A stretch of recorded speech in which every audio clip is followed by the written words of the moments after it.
আসসালামু আলাইকুম, বিসমিল্লাহির রহমানির রহিম। আজকে আমি গরুর কাবাব বানাবো। এর জন্য আমি সব কিছু নিয়ে নিছি।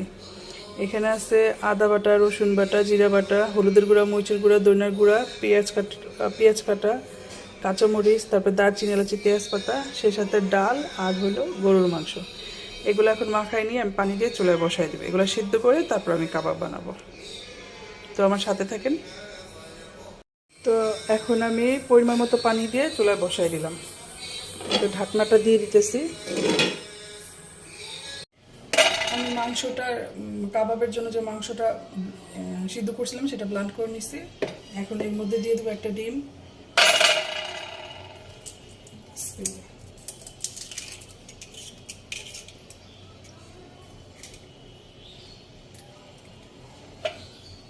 দিয়ে দেব পেঁয়াজ পেঁয়াজ পেস্তা করে নিয়েছিলাম সেটা, তারপর কাঁচামরিচ, ধনেপাতা পরে দিব, আগে মাখিয়ে আনি সব।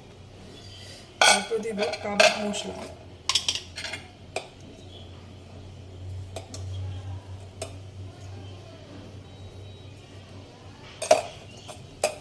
তো এখন এগুলো একটু মাখাই নিব আগে আমি।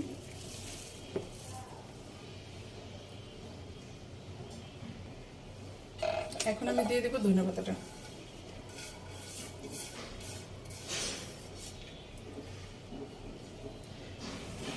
তো এটা আবার আমি মাখাই নেব একটু।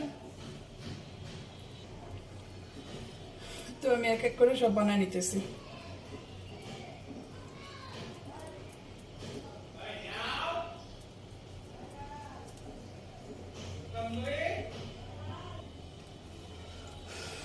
তো আমার ফাইনালি